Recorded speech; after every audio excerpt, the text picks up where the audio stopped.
another of the Byte Security Partnerships webinars. Today we are introducing Skybox to you, title of which is X-ray Vision for Network and Security Teams. My name is Stephanie West. Some of you may have been expecting Shona Bradshaw.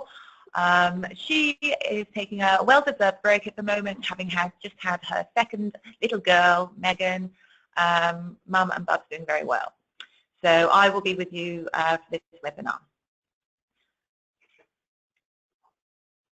Okay, so we're here today to talk about Skybox. You know, as our customers, about Byte Security Partnerships, so we'll go swiftly into talking, introducing the Skybox presenters today. Alistair Williams will be doing the technical demo for you. He's the technical director for Skybox for EMEA, and Jay Cooper will be kicking off the presentation. Byte and Skybox have a great partnership with we recognise what great growth Skybox has. It was actually a customer that brought Skybox to us and said, look guys, you've got to bring this on, it's such a super product, and we're so pleased we have. So it's a real, true single pane of glass view of your network, and Jay and Alistair will take you through the steps of that. Okay, so now I'll be introducing Jay. I'll just get his screen for you and we'll launch into the webinar. Okay, Jay. Hi, good morning. Hopefully you can see my screen there. Thank you very much for joining, and welcome to the presentation, A New Vision for CISOs, Unprecedented Visibility of Your Attack Surface. Excuse me one second, I'm just going to tidy my screen a little here. My name is Jay Cooper, Charge of Business Development for Northern Europe, and I'm going to discuss how enterprises can gain visibility into their attack surface and why that should be important to you. After that, my colleague Alistair Williams will show you what this looks like by demonstrating Skybox Horizon, which is the industry's first attack surface visibility tool. I'm going to start with a thought for the day just before we get on with the details, and this thought for the day sort of sets the stage for the main concept of Skybox and Skybox Horizons, and that thought is that all holes are not equal. It sounds quite simple, but sometimes it's not. Let's have a look at the development of this analogy.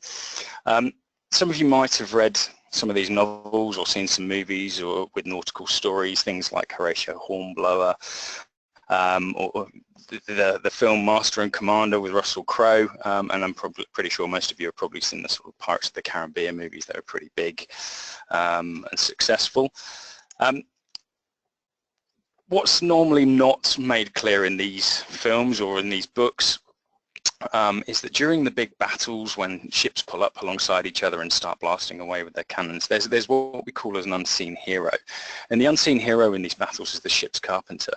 The ship's carpenter and his assistants have the job during the battle of running around inside the ship and patching all the holes that the cannonballs make.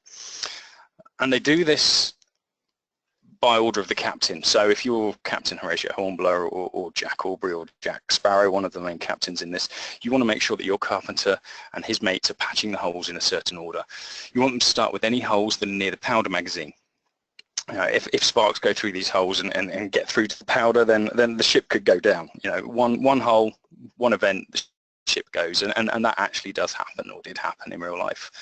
Next, you want them to focus on the large holes, those that are beneath the waterline, that are going to let in a lot of water, and then the large holes that are near the waterline have the potential to let in water.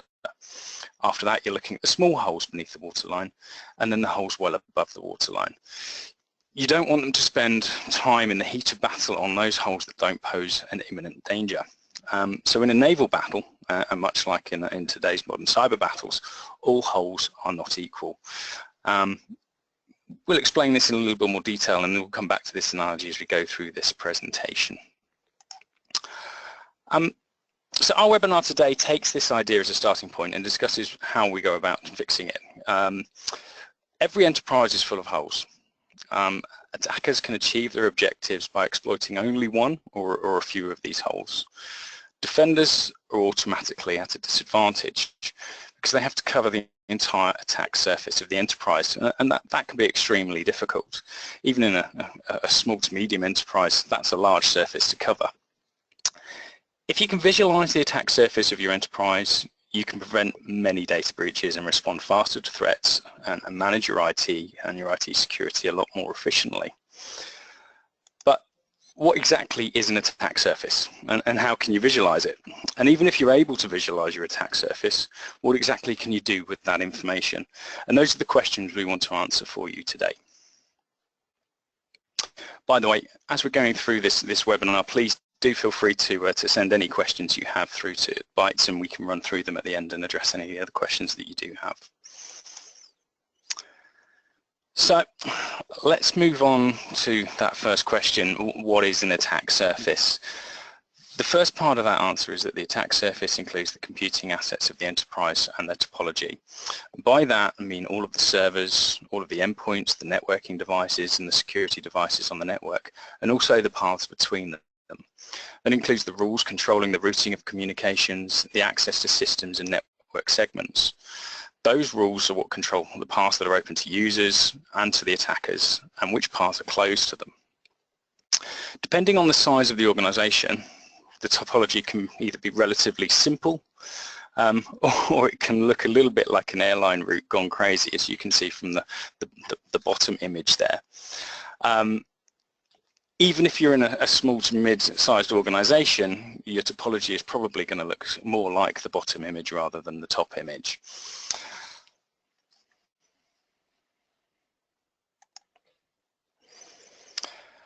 So the second part of looking at the attack surface are all the different forms of vulnerabilities and the exposures that you have. Now, these vulnerabilities and exposures include, but are not limited to, the vulnerabilities in your commercial software products, things like your applications, your operating systems, and your browsers, as well as the defects in your homegrown applications that allow things like SQL injection attacks, cross-site scripting attacks, and other attacks. We're looking at misconfigurations and missing controls. For example, a misconfiguration in a router that makes a network vulnerable to denial of service attacks. We're looking at overly permissive rules, particularly on firewalls. The example of an any rule, something that will let all the forms of traffic through a port regardless of source or destination. And we know a lot of organizations say that you can't have any rules. They crop up, and they crop up a lot more than you'd think. Some of the issues are not necessarily related to a software defect or a misconfiguration, to violations of the enterprise's security or compliance policies. An example of this would be conditions that allow users with no need to know access, actually having access to things like protected medical records or credit card numbers or engineering designs. At Skybox, what we call these are indicators of exposure, or IOEs. Now, you're probably familiar with the term indicator of compromise, or IOC. So just wanted to quickly clarify how IOEs compare to IOCs. An indicator of exposure indicates exposure to an attack, including software vulnerabilities, misconfigurations, overly permissive rules, as we saw on the previous slide. Indicators of compromise indicate that an attack is underway or has already been completed. This includes things like files containing malware, anything that the malware detects on the endpoints, evidence of communication with websites that are known to be controlled by hackers, these types of issues. Data about indicators of exposure typically comes from things like vulnerability scanners and device logs, sometimes threat intelligence services that would alert you to vulnerabilities and weaknesses that hackers are exploiting. Data about indicators of compromise also comes from device logs and threat intelligence services, but also comes from antivirus solutions and threat detection tools. There are specialized tools for analyzing and visualizing IOEs and IOCs, and you might note that attack surface visualization tools is a relatively new product category that's being pioneered by Skybox.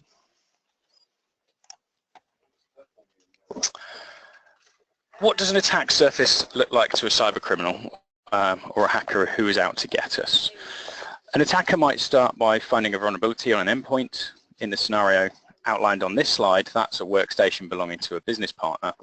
As you can see down the bottom there, partner 2. When I say business partner, anyone that could be a supplier to the company, so it could be a partner, a supplier, anyone who needs to log on. The attacker captures the credentials from that machine and uses them to enter and map the network.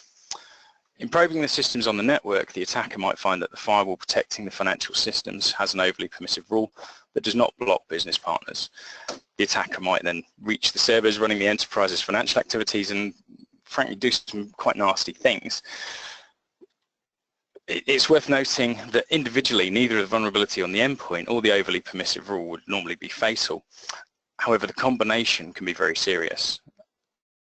The bad firewall rule would not be so serious if there was another firewall in front of that blocked unauthorized users, or if there were no path between the compromised endpoint and the finance firewall.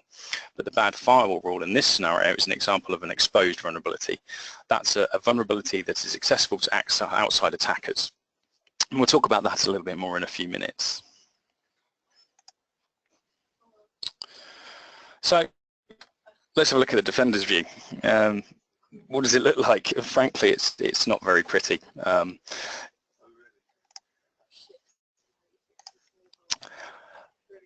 Why is it so hard to understand the attack surface?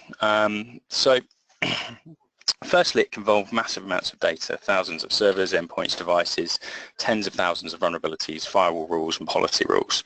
Secondly, most enterprises have security information silos that prevent sharing of data across business units and data centers and across different groups within IT. Network administrators, operations staff, application groups and security teams all have their own perspectives on what constitutes an exposure. Thirdly, apologies. Managed to slip a slide. Thirdly, the topologies can be complex. A moment ago, we saw how a vulnerability on an endpoint and a weak firewall rule could interact, but their potential interactions are extremely difficult to detect among thousands of systems and devices with thousands of paths between them. Lastly, although there are tools for finding vulnerabilities, permissive firewall rules and other indicators of exposure, they don't share information, and that makes it impossible to identify the interactions between exposures that we've been discussing.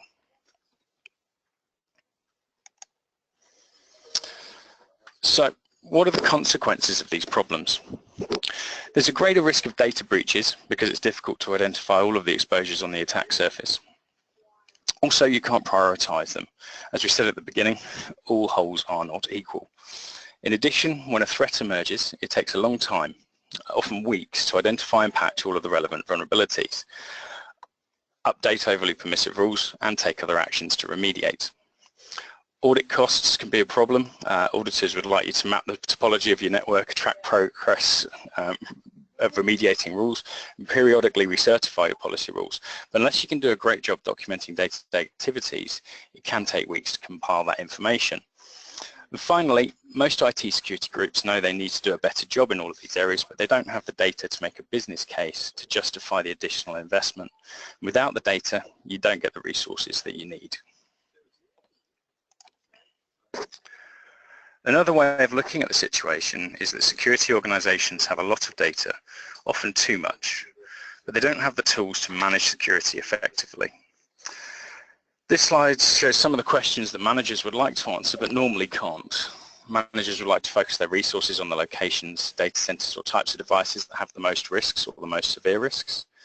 They might want to know whether the most new vulnerabilities are being created because that might indicate a new type of threat or a problem in their own systems.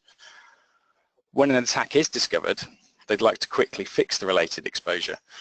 Fix the big holes near the powder magazine first and the small holes in the captain's cabin later. Again, all holes are not equal. Identifying the fastest fix can be critical. You might be able to shut down the threat by changing one rule on a firewall instead of patching 500 laptops, and that closes the window open to the attackers much, much faster.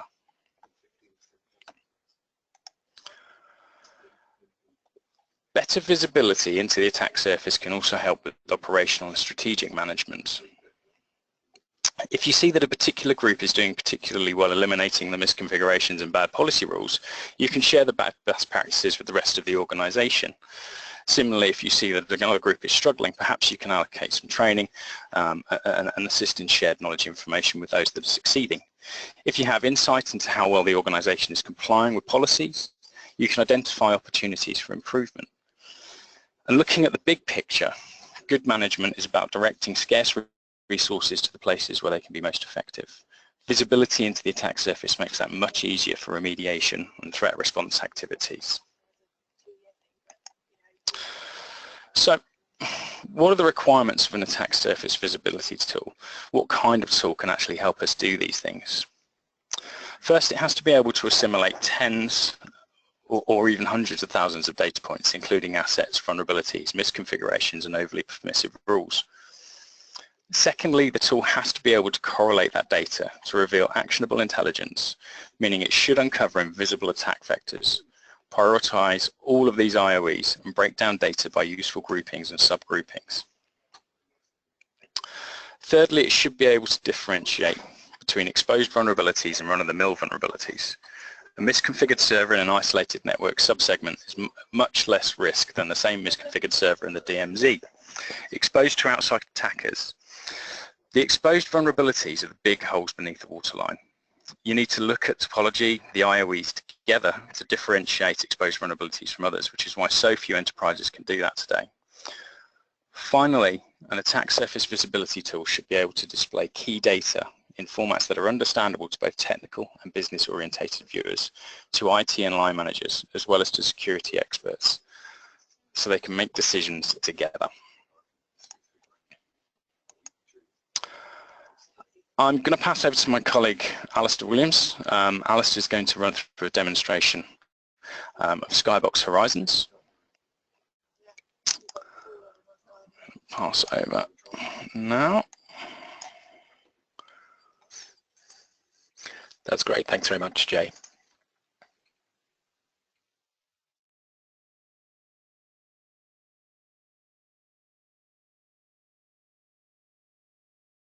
Okay, hopefully you're seeing something.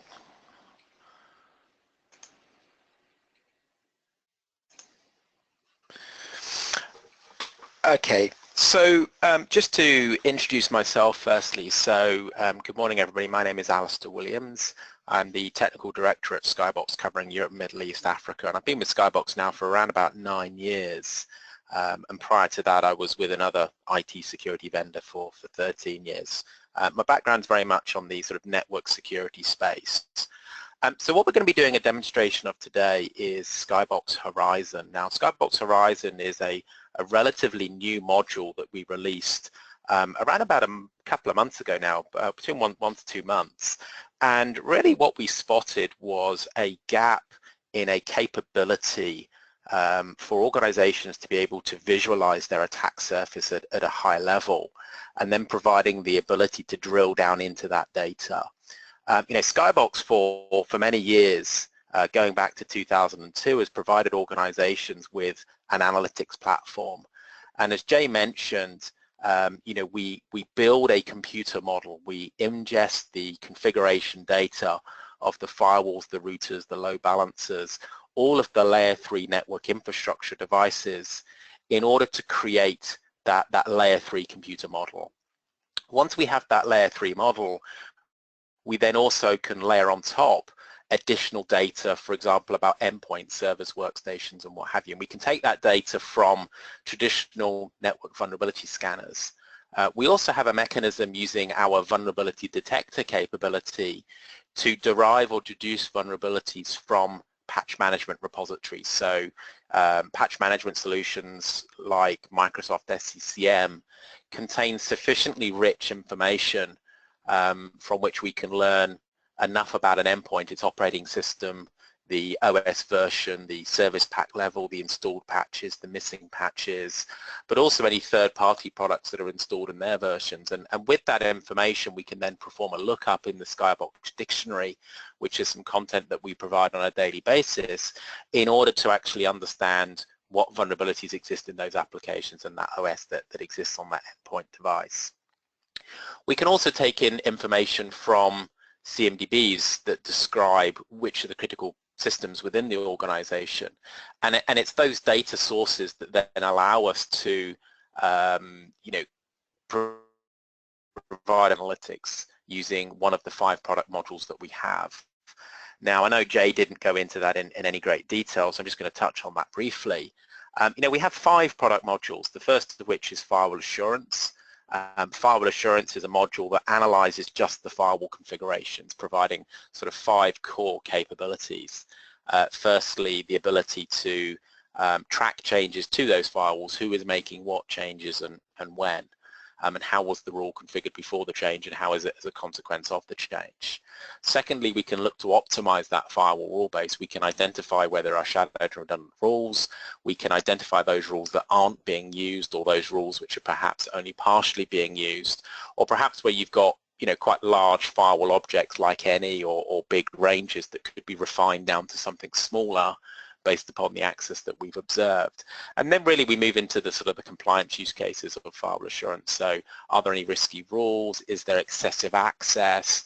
But also being able to provide additional documentation around the rules, who requested them, who is the owner, what is the business function or purpose of that rule, etc., with a view then of putting in place a program of recertification, so a periodic review of each rule to understand whether or not it continues to be fit for purpose.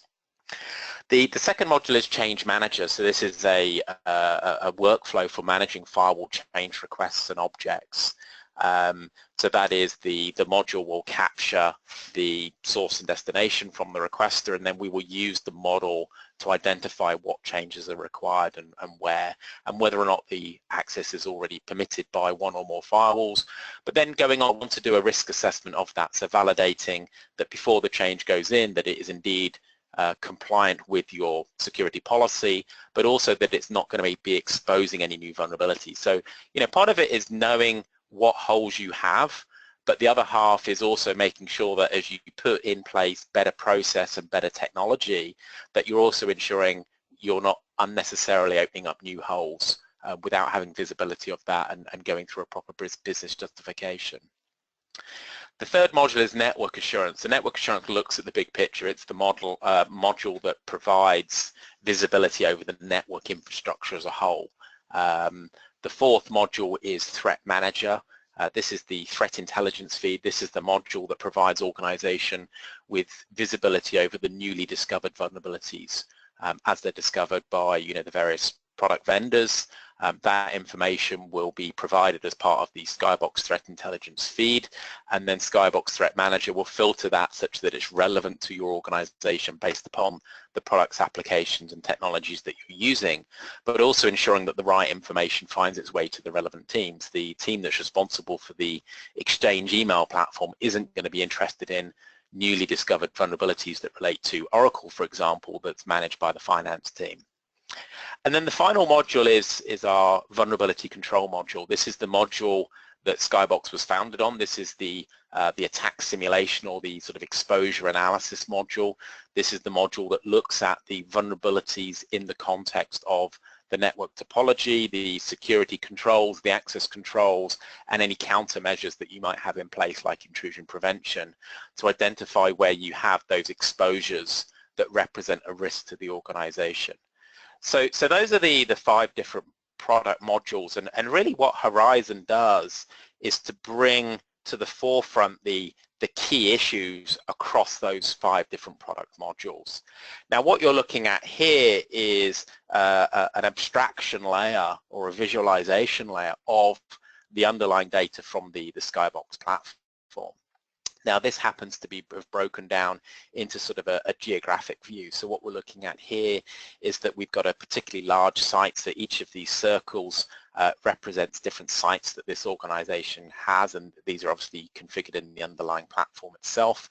The size of the circle reflects the number of endpoints at that site and the significance of that site, and then the prominence of the circles, if you like, so those that are sort of, you know, got that shadow mark behind them, represents those sites that are more problematic with regards to the level of risk that they represent to the organization.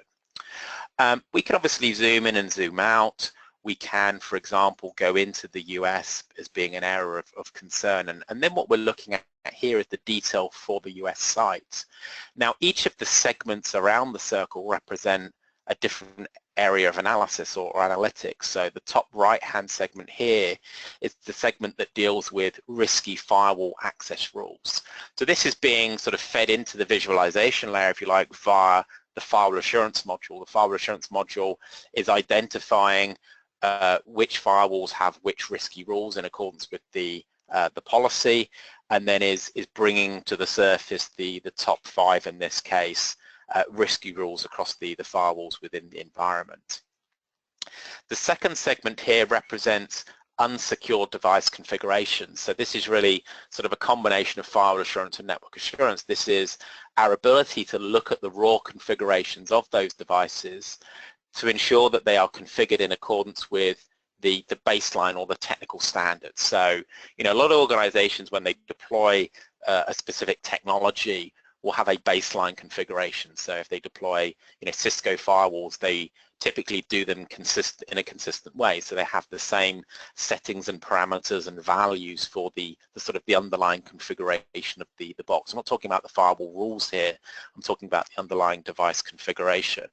So we have a mechanism within both firewall assurance and network assurance to define those baseline standards. Now we have out-of-the-box templates for all of the major firewall and router vendors, but equally you can create your own policies, customize the ones that we provide. And then what those modules are doing is evaluating each and every one of those network infrastructure devices to make sure that it's configured appropriately. And obviously where it's not, that represents an unsecured device configuration, which is what we're seeing here. So we're seeing that we've got some you know, Cisco routers that aren't configured properly, and we've also got a checkpoint firewall there as well, which doesn't have the appropriate UDP packet filter on it. The third segment represents vulnerability data. So this is about you know, really our vulnerability control module ingesting vulnerability data from either traditional network vulnerability scanners or deriving or deducing it for itself based upon the patch repositories like SCCM, WSUS, Semantic Altruis, Red Hat Satellite, etc., etc.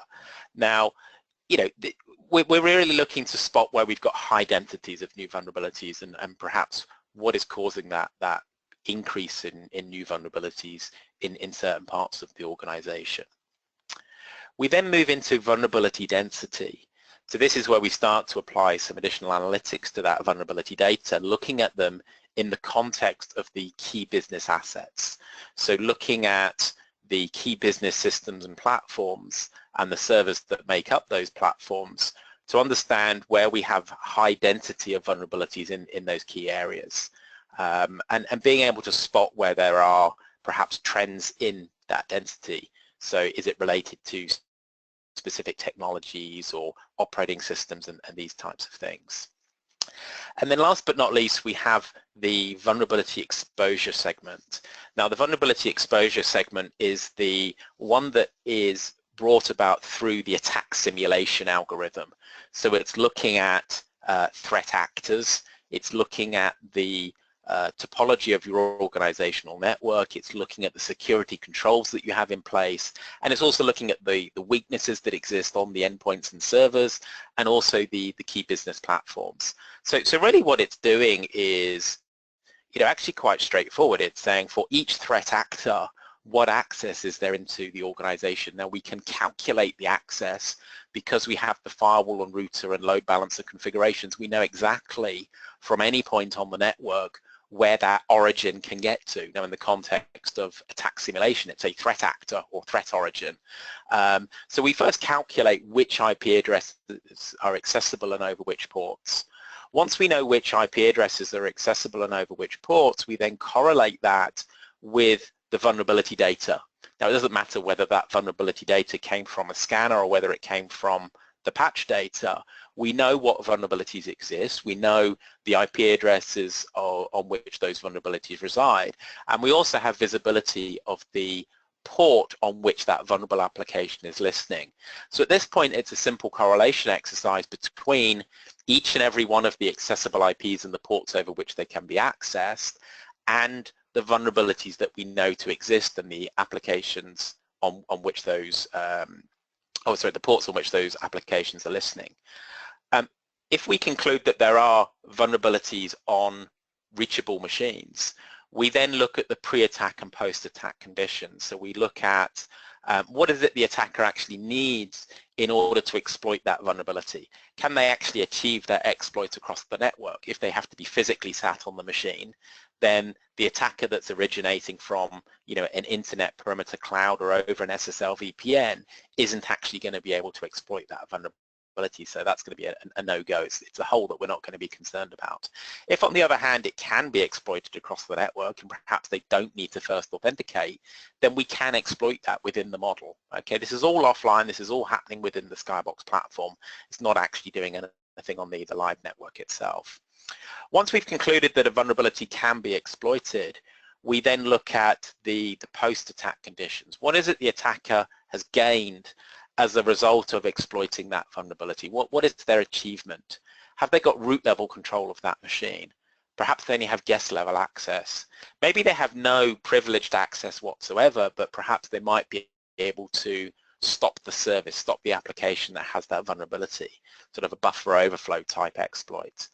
Now Skybox understands these achievements, and it also understands the business impact to the systems that you care about. When you define your key business platforms within Skybox, either directly or via a CMDB, you're actually describing what impacts you care about. Do you care about the confidentiality of the data, the integrity of the data, or the availability of the data? Now, just by way of a simple example, if you've got a key finance server that really the biggest things that you care about is the confidentiality and the integrity, but the exploit of the vulnerability that resides on that server only allows the attacker to stop the service, then actually it's not a risk to the business, because whilst they can stop the service, the things that you care about, the confidentiality and integrity, have not actually been compromised as a result of exploiting that vulnerability. That's a very simple example. This can obviously get quite a bit more complex. We can look at multi-step attacks. An attacker getting through to a web server in the DMZ by exploiting something in Microsoft IIS in itself isn't a huge risk, because it's likely that that platform itself doesn't contain any sort of critical business sensitive data. On the other hand, if the exploit of that vulnerability gives a root level access, and given that the attacker then has full control over that system and can initiate an onwards attack step to devices that are much deeper within the infrastructure, because now they're being seen as coming from the IP address of the DMZ machine itself, and that inherited access gives them access to machines that are critical, that have vulnerabilities that can be exploited, etc., then we have what we call an indirectly exposed vulnerability. So the first step is to something that isn't hugely important to the business from a business impact perspective, but then the secondary step is to a machine that you care about that has a vulnerability, but that vulnerability isn't directly exposed, it's indirectly exposed.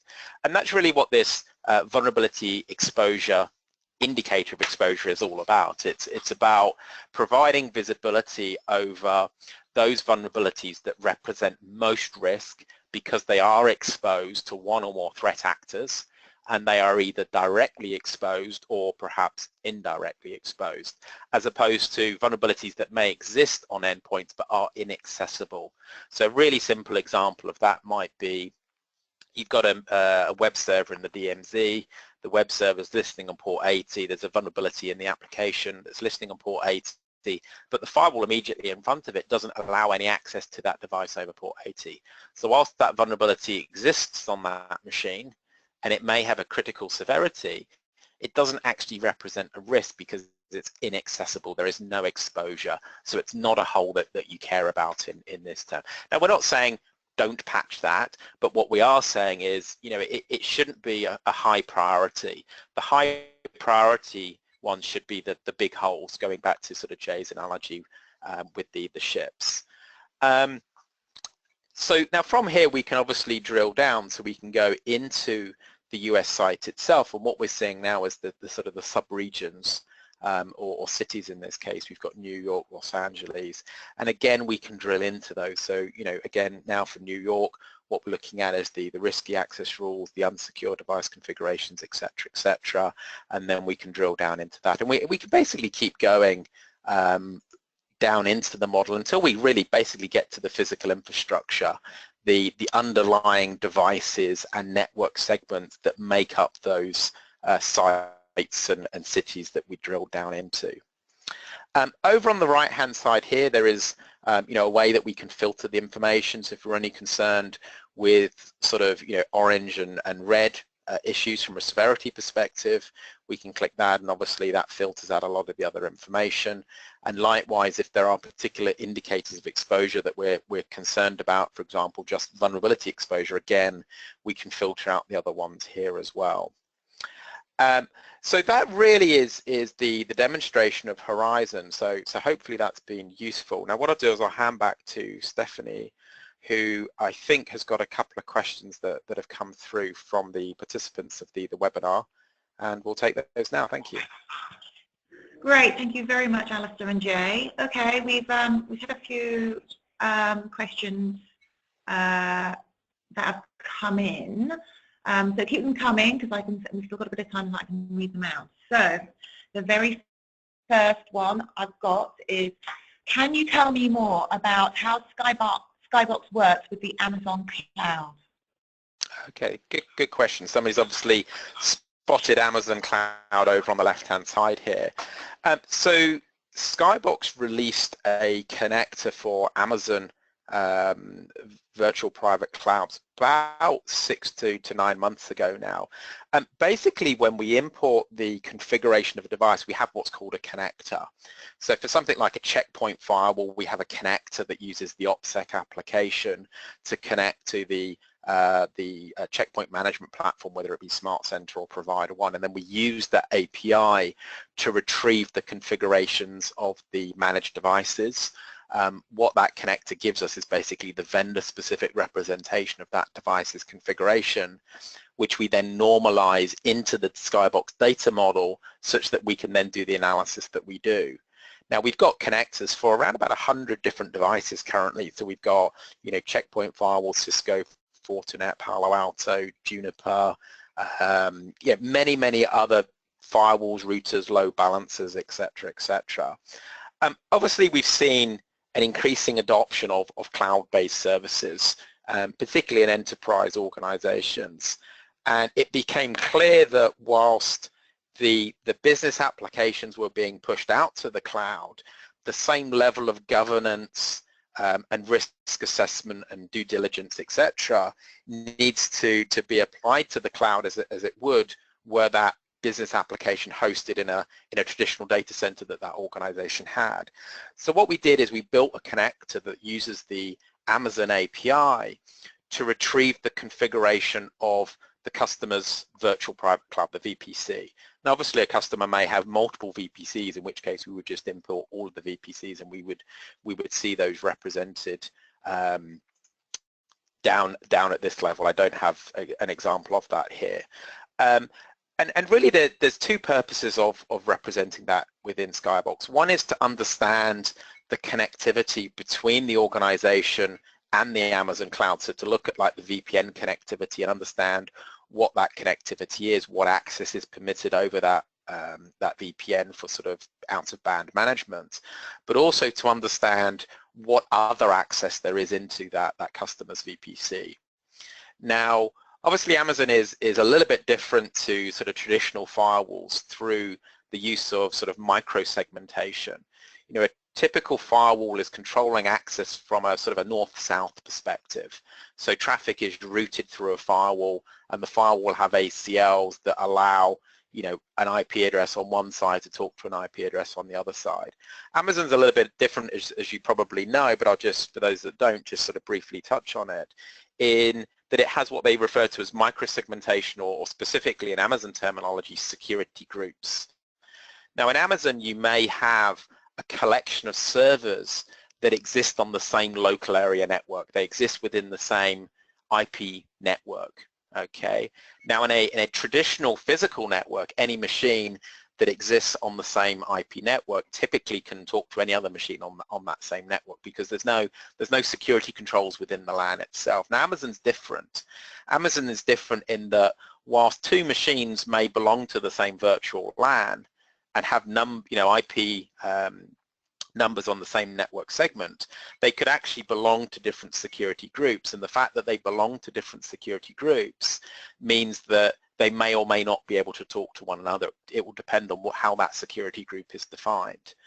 So not only is it important that Skybox understands the connectivity into and out of that Amazon cloud, we also want to understand what connectivity exists within that cloud. So, our connector is unique in that it understands those security groups. So we will understand from an analysis point of view that, server A can't talk to server B. So when we start looking at that from sort of a vulnerability exposure and attack simulation perspective, all of that microsegmentation is being accounted for in the modeling and simulation. Any other questions? Right. Yes, Alistair, we've got a couple more come through. First of which is a question, does Skybox do any active scanning of the clients? And then the second question, which is, what is the average setup time for the solution, say 5 sites, 3 times PCs, and 1,000 endpoints? So okay. maybe So the first question again a couple of good questions. Does Skybox do any active scanning of the clients? So Skybox itself is not actively scanning the endpoints. So Skybox is very much reliant on information and data sources that organizations will most likely already have.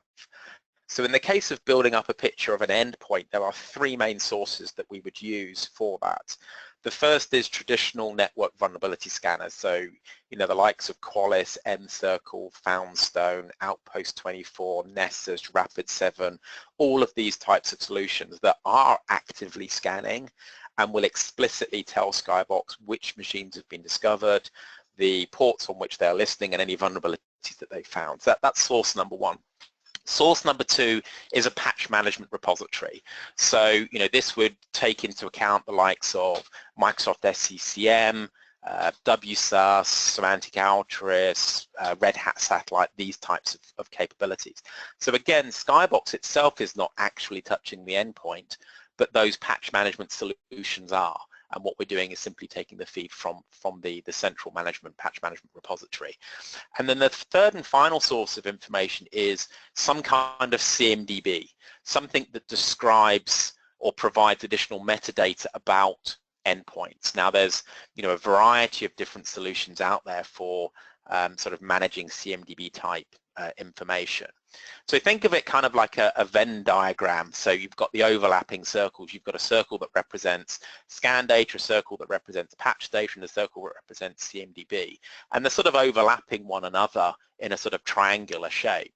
And basically what that means is that as we build that Skybox model, there will be some devices that we have all of that information for, and we'll merge across all of those and get the most accurate up-to-date view of that endpoint for which we have all 3 sources. There'll be other devices that perhaps we only have 1 source of information or maybe 2 sources of information. But the fact that we can correlate between them, we will provide visibility of where there is gaps of information that you would want to look to bring within your traditional vulnerability scanning perhaps, or add to your patch management system. So that covers the question around does Skybox touch the endpoint device? The answer is no, but we are interfacing with other sources of information that are touching the endpoint devices. In terms of the second question around sort of the deployment, now the deployment can vary from incredibly quickly to perhaps quite a bit longer. So it's kind of a how long is a piece of string, unfortunately. There's a number of things to consider about the deployment. The first is, what is the scope and the scale of the deployment? Are we talking about, 1,000 endpoints which are all being scanned with an existing vulnerability scanner and they're all managed under Microsoft SCCM, and you've got 1 firewall and 5 routers? Something like that is going to be, excuse me, really quite straightforward. We deploy the Skybox appliance or virtual appliance. We've effectively going to set up 3 tasks, 4 tasks, 1 to go to the routers, 1 to go to the firewall, one to go to the scanner, one to go to the patch management repository, and we've got our Skybox model. So you're probably talking, you know, a couple of days, 2 to 3 days, something like that, and Skybox will be fully operational. On the other hand, you know, we've got customers that have 3,000 firewalls. We've got customers that have 30,000 network devices. We've got customers that have 5 to 7 network outsource providers. You know, we've got customers with 1.5 million endpoints, you know, with multiple different vulnerability scanners, with different patch management solutions, different parts of the infrastructure in terms of, you know, subsidiaries, sister companies, daughter companies, all of these types of things. And those projects are obviously quite a bit more involved. So, you know, it is a bit of a how long is a piece of string, but hopefully that's given you a little bit of context as to, you know, what a typical Skybox deployment would look like. The key thing here is, though, that we have those, you know, 100 plus device vendors that we provide support for. So more often than not, it's just a simple exercise of creating the tasks that go and get the information from those repositories by providing information about that management platform, the credentials with which we're going to authenticate to that device, etc. Any other questions? Yes, there has been one question about pricing, but any pricing questions can be taken offline with your Bytes of Card Manager. But we do have, we've only got a few minutes left, but we do have one last question here, which I think is a great question. What is the most common issue a new install of Skybox will identify? Okay, so let me just touch on the pricing. Without going into pricing, I think, you know, it's worth giving a little bit of visibility on the fact that Skybox is modular. So, you know, as I started the demonstration, I actually spent a bit of time talking about the 5 different product modules that we have. The great thing about Skybox, it is very much a strategic choice for an organization. It's a solution that will, you know, solve a variety of different business challenges. Now, you know, it's for the organization to decide what challenges they have and what is the priority of those challenges, and then relate that to the various product modules that we have. So from a, you know, pricing perspective, there's a range, obviously, and specifics can be dealt with after the webinar. But the key thing here is it is modular. You can pick the modules that are relevant to the issues that you want to address, and you can also choose the scope that you want to address those issues for, whether you start with, you know, a couple of firewalls or you start with all of your firewalls, a few of your routers in one data center or all of your data centers. It's entirely your choice. In terms of the issues that Skybox flags up most often, and I assume here that we're talking about the analysis that we're doing of the data that we're importing, it really tends to be around, well, firstly, the sheer complexity of some of the rule bases that we see. You know, it's pretty typical that once we've ingested a firewall configuration, that we're seeing, you know, anywhere between sort of 15 and 70% of its rule base as being shadowed or redundant. So rules that simply just don't need to be there. Now, you know, most firewalls typically have got, you know, in excess of sort of 400, 500 rules. We've certainly got a customer in North America, in fact, that has 127,000 rules on one firewall. I'm aware of a customer in the UK, a financial services customer, that has in excess of 70,000 rules on one Cisco FWSM firewall. You know, we've got customers with checkpoint firewalls with in excess of 2,000 rules. So, you know, the sheer complexity of some of these devices, because, you know, they've just grown into sort of monstrous beasts over the years.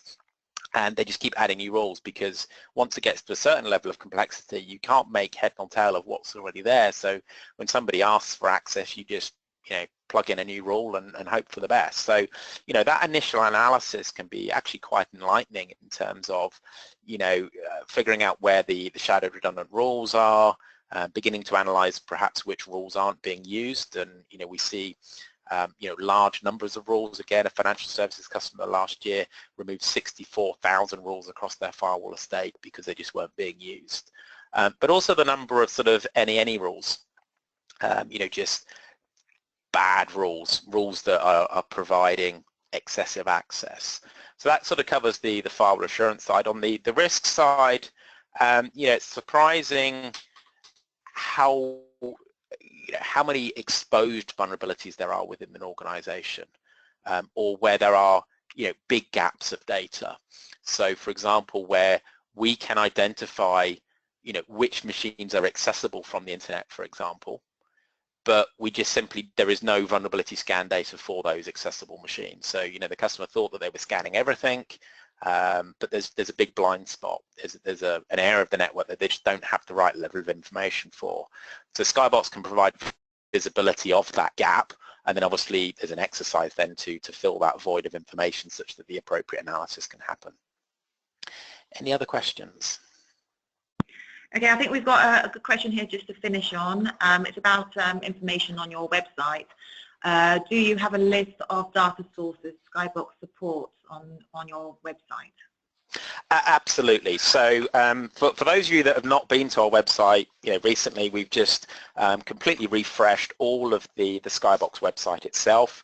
So it's got a really modern, fresh feel to it now.